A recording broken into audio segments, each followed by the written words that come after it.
So, what's the verdict, Doctor? Velvet laughed. Will my daughter be able to play the piano? Not that she could, mind you, but... Sakura chuckled, then looked over the medical records that the hospital had sent for Sunset's time being stabbed. According to the records I see, you're a healthy young girl, far more than me. Velvet laughed. Let me guess. Had kids all day before we got here, see? The doctor rubbed the back of her head, her salt and pepper hair shaking. Apologies. One too many children and I got somewhat stuck in this speech. Maybe that's just nature's way of saying I should do it permanently. Maybe you should become a rap star. That's my age. Sakura laughed. Perhaps when I was in my prime, I suppose. But those days are far gone as Run DMC. Sunset laughed. DJZ. She was rubbing her arm for hilarious battery shots, but she enjoying both this side of both the family doctor and her mother. It was history that she sure the other members of her family already knew, but each moment like this, even if this one came with shots, was something she would treasure years from now, each moment bringing her closer to having a true family. No, that's not true. Sunset thought. She looked at her mother. I've had one since a while back. It was just me that was the last to realize it. Well, everything seems fine, so here's the paperwork, Sakura said, signing the necessary documents and giving to Velvet. I truly hope all goes well. You two complement each other well, just by your colors. How so? Velvet asked. Velvet, your family hair colors, well, they lean towards the cool, with the exception of the magenta striped Twilight hair and the neon blue and Zinings. Your family hair is colors of greens, dark blues, and purples, and your own Gainsborough. But Sunset is fire and bright sun with her hair tones. It's just like that. You calm her fears by giving her love, and she brings a bright spark to your family by loving you all back. As both mother and daughter blushed, Sakura laughed heartily and added, It's like they say back in Kenya. Oh, why do you people make me want to do this? I'm apologies for bashing this language with my voice. I really am sorry. Mio wala kukakatana mutu mikuwane babara kama. Or, hearts do not meet one another like roads. You have to work at love to be loved, and you have to work together to become family. Seeing both of them smile at that, Sakura grinned in return, and nothing could ever celebrate that. You're fake! You're blind! You're fake! You're fake! This is degrading. I'm sorry, Dinobot, but I don't have a puppy here. Nom nom nom nom. Satisfied. Yes, Dinobot. Thanks! As the baggage handlers carried their bags away, Shimmer and Solaire looked at Noblesse. I realize I've started you several times, but are you certain you want to fly Con Marcel? Granted, I see nothing wrong with it, but I thought you were in a hurry. Solaire kissed her brother. That's sweet of you, but for now, we'd rather be ourselves at this moment. It is why I wanted to stay in America, you know. I knew that, and I regret the father insisted you return when someone passed away.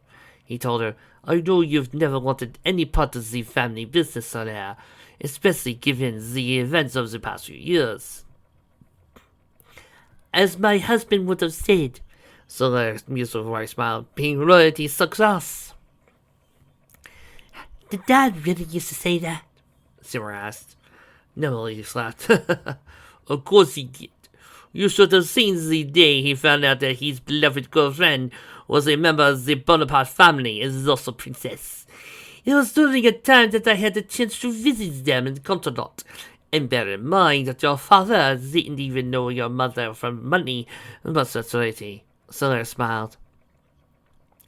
What can I say? I enjoy working at the bookstore, and someone always appreciated me for my mind, not just my looks. Turning to her daughter, she then added, But your father wasn't very happy with the fact that when we married, he became a prince consort, or the fact that you were a princess upon birth. Shimmer groaned. Don't remind me. Only reason my friends know is that they stayed over. I certainly never thought I was better than them. If that benefits you, mon petit trésor, we are after all merely pretenders. The imperial pawn of France long gone. Embarkment immediate Air France volume 2269 at New York and in Porte 3F. The voiceover in the loudspeaker said. Now boarding Air France Flight 2269 to New York City at Gate 3F. Excuse me a second, folks. But, my mother speaks Prance, so I'm going to fly over to her house and see how much I'm passing the French language. Be right back. Good news, I just spoke with my mama, and she said I did not butcher the French language. Then, that's our flight, Solaire said to her brother as she embraced him. Give my love and thanks to Star when she returns from Moscow, please. I will, he told her, then turning to embrace his niece. And Sunset, take care of your mother, will you? I suspect this will not be an easy time for either of you. I will, Sarah vowed. As Noblesse turned to walk away from them, a thought suddenly came to him. Oh, and where will you be staying while you're there? We will be staying with my in-laws, Solaire told him. Believe me, they're not about to treat us like royalty, thank God. He breathed a sigh of relief. Oh, you have no idea how relieved I am to hear that. That idiot Divine recently brought property in the Catalan area, and for a moment I thought... Solaire rolled her eyes. Brother, I'm in mourning, not telling me stupid. And even if I was the latter, I have my daughter to consider. You're awfully quiet today, Crackle said as he sat down next to Coco. The two were still the closest of friends, even though Crackle had to continually hide horrific things her sister in Blue Blood had nearly done to Coco. The latter girl, blissfully unaware, had recently expanded her circle of friends to include Rarity's younger sister, and Slee's own friends, Applebloom and Skulu. Well, I guess Coco's a shrinking Lily, Applebloom commented. Shrinking Violet, Slee corrected. Skulu groaned. The walking internet strikes again. Fortunately, me and Cracker are happy to round out the lower end of the group, right? Chinese girl shrugged. You make it sound like you're proud of being stupid. Aren't you the one who wants to be a pilot? Skulu stuck her tongue out at her new friend, and that was that. Crackle in turn flipped Skulu off, and a second later, Slee, Applebloom, and Coco were desperately trying to pull the two potential puglets apart before they killed each other. Meanwhile, watching the mess, Fluttershy and Rarity looked with concern. Rainbow, shouldn't you do something about that? Skulu can get hurt. Rainbow leaned back in the chair. Flutters, I can't fight all my little sister's battles for her. I'll be there if she gets her ass kicked, but this is something she has to manage for herself. Rainbow, Rarity exclaimed. I'm shocked. How could you let Air's little sister be injured? Well, I know, Rares. You tell me if it's a good idea for you to do everything there ever is so that Slee doesn't have issues in life. That's not what being an older sister is about, and you know that, Rarity countered. Yes, I do. This is why I'm staying out. He'll make Skulu think twice before she runs her mouth again. Rainbow sat up and looked right at Rarity. I love my sister. I wouldn't want her to be hurt either. But there's a huge difference between that and not letting her fight her own battles. She's already had a hard life as is, and as her sister, I can't let her go out there without knowing she can handle herself, even if it means there's a few cuts and bruises along the way. Trust me, my parasite worked for me, so obviously it worked for her. If you say so, Rarity murmured with distaste. Seeing the current impasse between the two friends, Fluttershy decided to add. Reaching behind her, she brought out a pink guitar and started to strum on it. Sure enough, it caught her friend's attention. Fluttershy, dear, forgive me for being too forward, but didn't you say that you weren't interested in your father's career? Rarity asked. Well, Fluttershy said with a blush. I wasn't at first, but then Dad showed me all the responses to the concert on YouTube.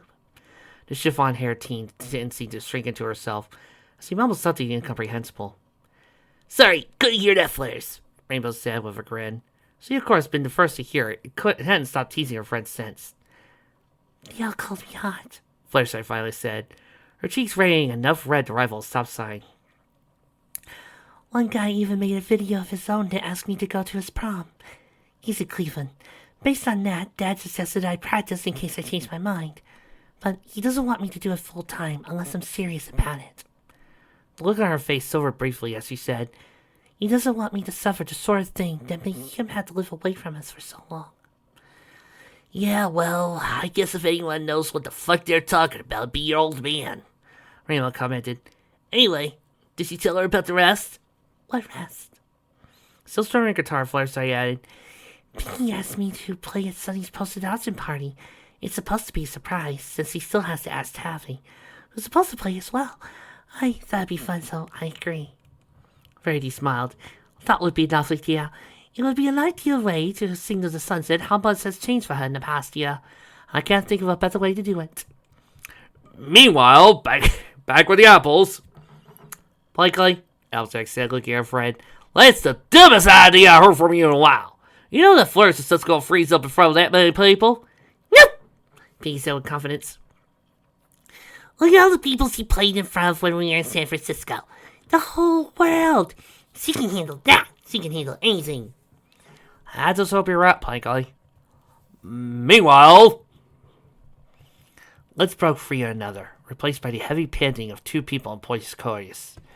While Divine had told Katana it had been for the charging of Tadric guarantees for further magic, she knew damn well it wasn't always, and she was fine with that.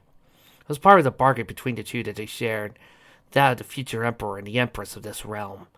Between his magic and her military stratagem. Don't laugh. That's a real word. I know it is. Don't laugh. I can't help it. Today's silly word, and there he is. Stratagem. Stratagem. Stratagem. Stratagem. Stratagem. Indeed, stratagem. It's a fun word. They were bringing the world to its knees.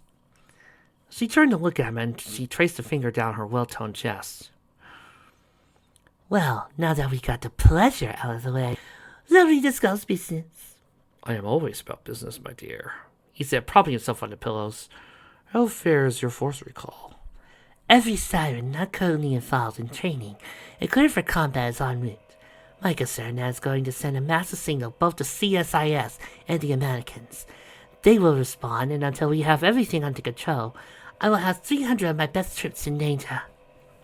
He smiled wolfishly. I wouldn't worry. The enhanced serum is nearly complete.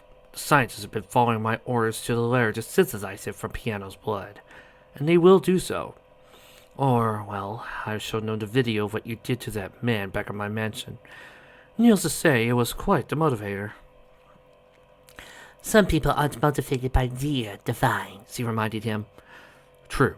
Some people care not if they die, but they do care about everyone in their family for 2 degrees on doing so, and I believe you are more than capable of executing that threat if necessary. I'll start gathering the intelligence right away. She took his hand off her breast and entwined it with her own hand. Anything else? Letting go of her hand, he rose from the bed and said, The weapons cache you requested will be delivered this afternoon. The people making the delivery believe they're going to receive a few $1 million worth of cocaine. Please make sure they don't leave alive. I despise drug dealers. As do I, Katana said, as he crawled out of bed and turned. Now, I do believe I must check on our project. She voiced as he walked over to the dresser and pulled out some underwear. And I have some preparations to make for the summoning, he told her. One of your squads captured the first vessel for me earlier today, and I must see to that. The two dressed in silence, though stealing looks at each other occasionally. The Yeti is a long-standing couple, but it was a twisted union, both relying on the other, yet having complete faith. That would come in time, both knew it would have to, as Katana had enough leverage on the Divine to put him down, and vice versa. The lasting empires were built on trust, and both Maze and Commander knew they had to get along. That was the point of marriage, wasn't it? Slipping on normal clothing, uniforms were restricted only to guards indoors. Katana then checked her web belt and pistol, and grabbed a small box that had been sitting on the table where her belt had been. Assuring all was set, she then went over, kissed Divine one last time, and then departed the room. She still knew she smelled of sweat and sex, but it gave her a private thrill. Hardly military regulation, but now she was to be the commander-in-chief of their forces. So who was to dictate protocol to her? In the bedroom at the complex, she saluted the siren assigned guard duty just outside the door and went on her way. She walked across the crumbly parking lot that reminded her of the previous construction here. Looking at the large as a warehouse, there will serve as siren headquarters for nonce. Instead, she turned and walked towards the perimeter in a smaller building that skirted the edge of the property, briefly acknowledging the disguised siren lazily, intensely so, as to not alert the authorities. Standing guard, she then went into the building, took a left, and then looked at the helping hands on the door. Anybody remember back when we started this about 4 years ago? That this was just a story about Sunset trying to redeem herself and get accustomed to high school life. Anybody? Anybody remember that? Anybody at all? Jumping through it, she ended up in an underground facility, part of what had been planned for the failed sports stadium. Here she passed by several scientists, and the sirens had signed to watch over them. Finally, she reached a heavy door, where a trio of sirens armed with light machine guns, rifle grenade launchers, and other assorted weapons stood. Returning their salute, she asked, "Who has been here in the past hour? Petty Officer Tom." "Just the usual housekeeping trainers and one scientist assigned to check on the subject's health. Petty Officer First Class Banjo Charm, only you to Playback," the watch team leader responded. "You checked out on the schedule, so I cleared them." "Good. Open the doors, and no one is to enter until I return. Is it understood?" "Aye, ma'am," Charm replied. Looking to the second siren, who opened the door. Klaxon sounded and orange LED lights activated, signaling the massive steel gate was opening. Katana waited until it was open, just enough for her to slip through, and then waited for it to close as darkness swallowed her. As the huge metal wall shut with a massive thunk, the red light streamed into the room, illuminating her, and a pathway leading to a door. Barely visible in the darkness beyond the ruby glow were all the Claymore mines, pointing along the pathway towards the door, designed to eliminate anyone who wasn't authorized to be here, and somehow managed to make it past the fire team. Fortunately, Katana had the failsafe on her, just in case.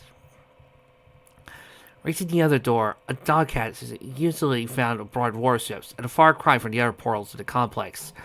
She opened it, and a blast of putrid, fetid stench hit her. The first time she smelled it, the odor caused her to vomit a very expensive lunch she had the hour prior. Now, while a bit more accustomed to it, she knew she would never completely adjust to it. Sadly, that was part of the fate of the experimental creature housed within.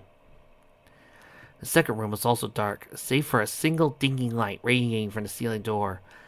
The room was also silent, save for a reading breathing, the clank of chains, and the splash of Katana's footsteps, and the inch of water that permeated the room.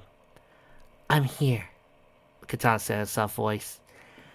"Hi, Katana," an uneasy voice replied back in a sing-song voice. The speech sounded as though its origins came from practically underwater. "How are you feeling?" the siren commander asked as she stepped to the light. A soft smile on her face. "Hurts," the voice burbled, pain obvious in its tone. "I brought you something." Katana opened the box, pulling out a small white teddy bear. "Hope you like it," she said, holding it out towards the darkness. "I love it," the voice said, barely heard over the rattle of chains as a huge hand, larger than Katana's head, reached out towards the teddy bear. The hand was a dark gray, nearly black, covered in scales, not unlike that of a fish, and seemed to blend together that was barely noticeable unless one really looked. The fingers ended in what would have been pinpricks of claws had they not been cut off. "Have you been taking the medicine the doctors have been giving you?" "Yeah, but it tastes nasty." "I know, but it's the best way we know that we're curing you, sweetie," Katana said in a hushed voice. After a second, she asked, "Would you like me to read you a story?" Announcing that, Katana had already downloaded the Pokey Little Puppy. It had been the creature's favorite when younger, and Katana had memories of reading it often to the subject. Memories that were now bittersweet in light of what had happened. Minutes passed as Katana read the story and spent time speaking to the monster chained up to the room. Finally, the phone chirped and Katana said, "I have to go. Duty calls. But I promise I'll be back again soon, okay?" "I love you, Katana," the creature burbled as Katana started to walk away. A tear managed to roll down the siren's cheek as he replied, I love you too, Piano. Katana finally departed the larger set of doors when another scientist arrived. Continue testing and draining the creature's blood, she ordered. I want that thing sucked dry until the serum is perfected. Do you understand? Yes, ma'am, the scientist said as he and his assistants prepared to enter. Captain, a word, please. Petty Officer Charm asked, and Katana nodded as she was ushered just out of earshot. Ma'am, forgive me for being personal about this, but there have been some questions asked, and I wanted to make sure that the watch rotations had the right information. Of course, Petty Officer. What's the question? Team Charlie went in at about 3 this morning to retrieve a scientist that lost in there. We had to put her down, but that's not the problem. Petty Officer Harpswork Strike swore that she heard the monster in there speak with the voice of your petit soeur, Seaman Piano Bliss. Now, I know that... Katana cut the Petty Officer off.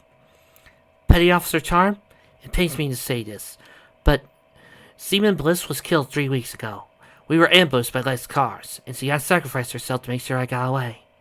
Tears came to Katana's face, and the seer siren said, She was more than just my petite soeur. I loved her practically she was my own daughter. Forgive me, Captain. I didn't know. I know you didn't. I was going to make an announcement during the whole hands and posthumously promote her to petty officer. You have my vote on that, ma'am. She was one of the best of us. Yes. She was, Katana said in a shaking voice. We need to check on other things. Come on! Sergeant saluted. Aye, ma'am. Meanwhile, back with the Shimmers. The plane lifted off and whipped at Shimmer's stomach. Though she was a well-traveled girl at the age of 17, she never liked flying. Also cruises? Yes. Train trips? Sure.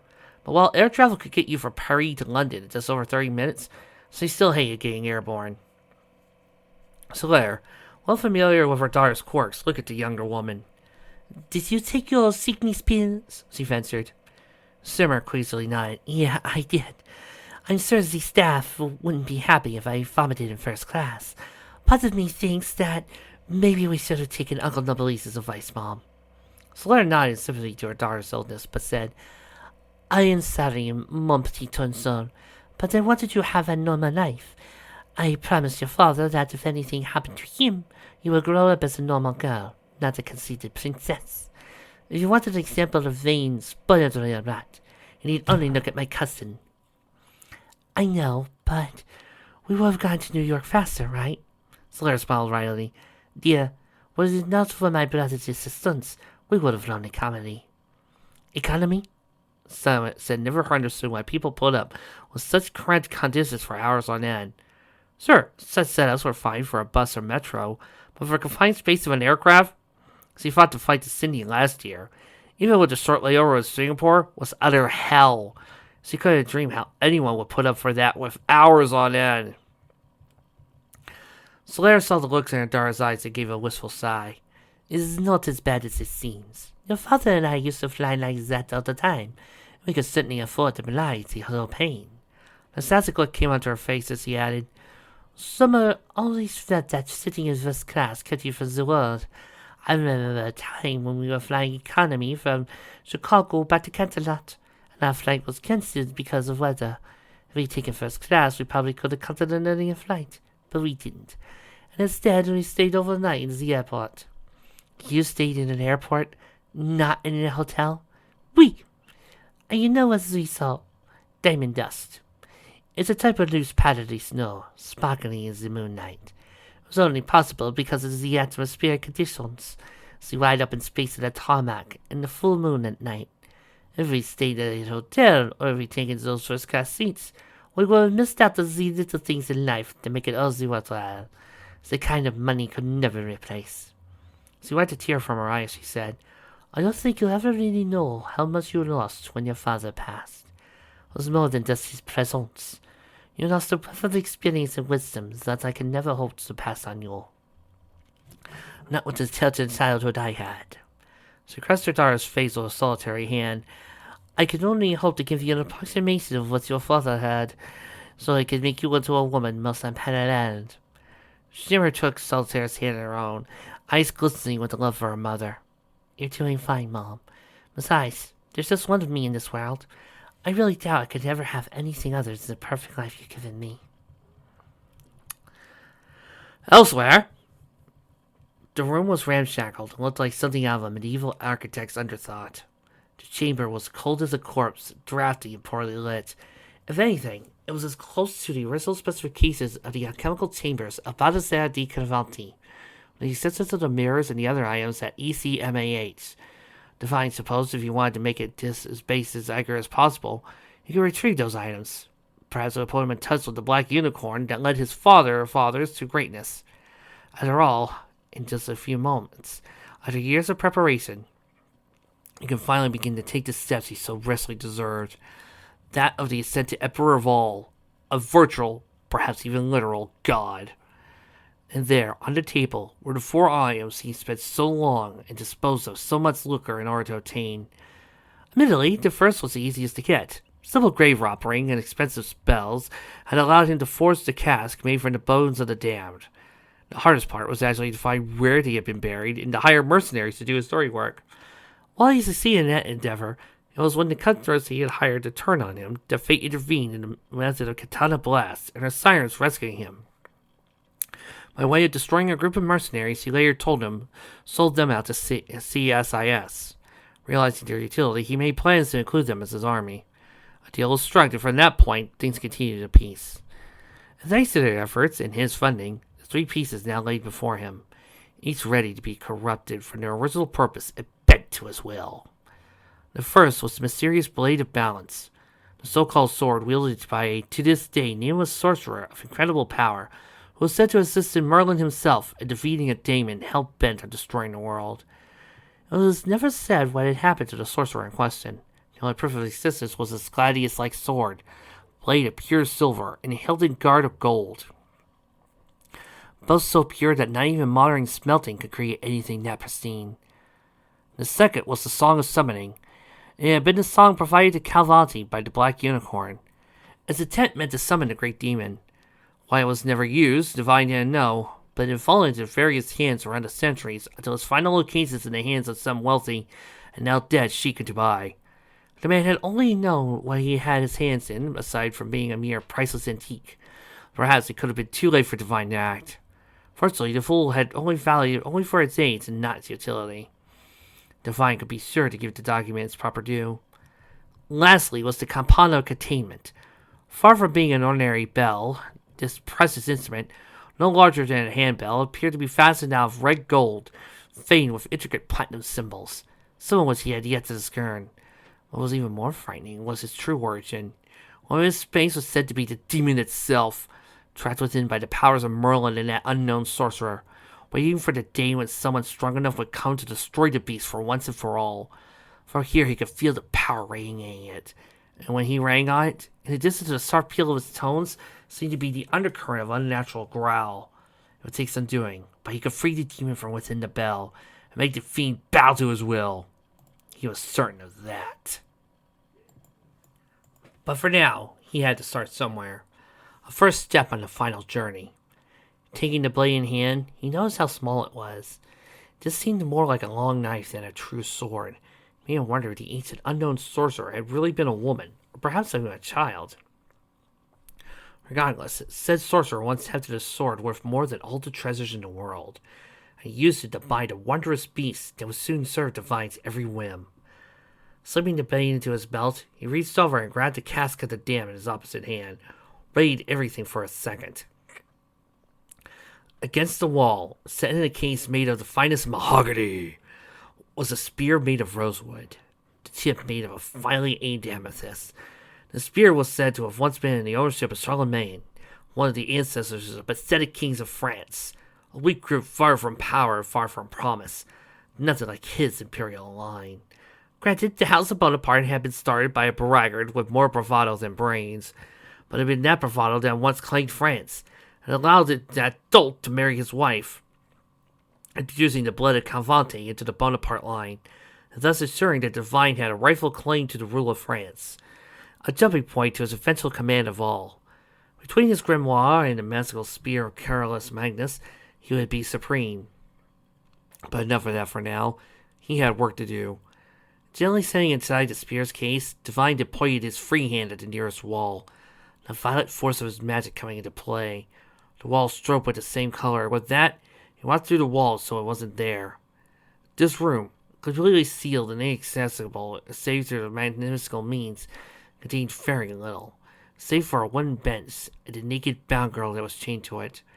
She looked down with horror as he came through the wall, struggling, pulling against the chains, though her wrists and ankles were already chafed and red against her fair skin. She tried to scream, but the fat girlie in her place prevented her from doing so. All she succeeded was ruining her Perry hairdo, the violet and lavender locks of hair coming undone, burning red in her purple eyes from the crying she had done. "Hello, miss," he said to her, looking over her body. She had to be no more than 13, her body reaching the cusp of womanhood. "Darn you, Vic! Why do you find new ways to ruin naked women for me? Can't I just have a beautiful naked woman scene somewhere that is Celestia or evil and just enjoy it? Can't I at least have one scene of, say, Pinky and Sunset washing each other's bodies? Please?" It thrilled him slightly, and if he didn't need her for other purposes, well, he had checked to ensure she was a virgin. "Did you know you're here to make history?" Shining Bass shouted from his desk, "All agents, be in the conference room, now!" Shining Armor, meanwhile, back with our boy Shining, looked up from his computer, where a thrilling game of Mahjong was going. What do you need this time, Sandy?" he joked. Sandalwood grinned as she got out of her chair. "I'll tell you, but you have to give me at least a fifth of vodka all night with you in a wedding ring." She replied with a wink. "Seriously? No idea." A new voice, Agent Harline, shouted from behind him. "Move it, you two! This is serious!" She called as he practically rushed past them, following the other members of the FBI in attendance, and those still on loan from the Siren Task Force. Signing and Sandalwood immediately followed suit. Something was big enough to warrant immediate attention, and far be it for them to argue in the slightest. A second later, they entered the conference room. Was his standing room only levels of population, practically unheard of for the office. Seated in front of the table, Bass looked at his agents. "Drop everything you're working on," he ordered. "Here's an immediate change of plans." "Sir, we think we may have a lead on the Sirens case," Harline began. "You sure about this?" "When the life of a young girl's on the line, Hardy?" he asked her. "Hell yes!" "What's going on, sir?" one of the other agents asked. "We just got a call from CPD HQ. They're mobilizing everything. Earlier today, the mayor's daughter, Lisa Dulatz, was kidnapped in broad daylight.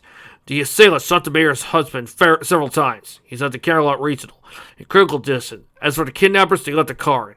A tarot card, if I remember the flash briefing, as a calling sign." As the room started to buzz with agents talking amongst themselves, Shining immediately went into street beat mode. "Could it be political?" he asked. Mayor is up for re-election in 2 years, and the last race against her opponent was pretty nasty." "Yeah, now that I think about it, didn't her opponent threaten her on live TV?" Their local agents asked. "Don't know, but we'll probably get a look into that angle. In the meanwhile, CPD has asked everyone in the metro area to get boots on the ground, including us." Brief reached over and tapped a button on the keyboard, and a projector above lit up, showing the image of a young girl, smiling. Her sleek purple eyes, fair skin, and violet lavender hair showing the sad tale of a girl who had no idea what the real world was like. "Lisa Dulatz, 13 years old, recently graduated Central Junior High, scheduled for her freshman year at Camelot High. They tracked her phone to the dark side approximately 20 minutes ago, and it was thrown in a ditch. Leads are already being followed in Everglades and as far away as Bella Vista," Bass explained. "Look, I'm not going to waste your time quoting statistics. You know as well as I do that the longer she's missing, the less chance she's alive. Let's get going before it's too late." "Don't have to tell me twice," Shining said, leaping to his feet. Sandalwood followed him in closer. Lisa looked at the man before her, who removed her gag. "Please let me go. My mom's the mayor, and she'll do anything to get me back. You can have anything you want," she moaned. "Anything, the man said, leering at her body. "Ew, ew, ew, ew, ew, ew, ew, ew, ew, ew, ew, ew, ew, ew, ew, ew, ew, ew. Sorry, Titanius had to throw his 2 bits in. "Ew, oh God, no, ah!"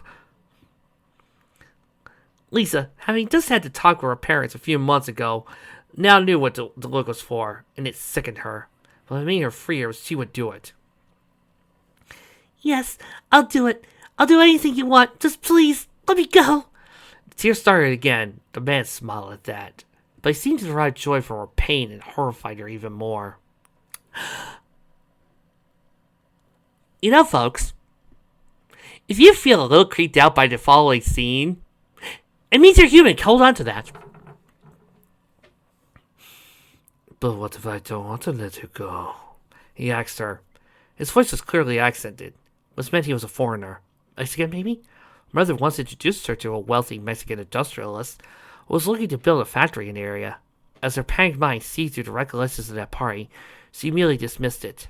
The next day was far different. Wonder where he was from.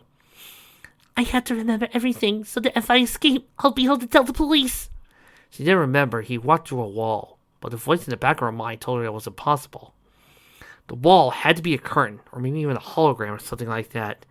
Something that was easily explainable.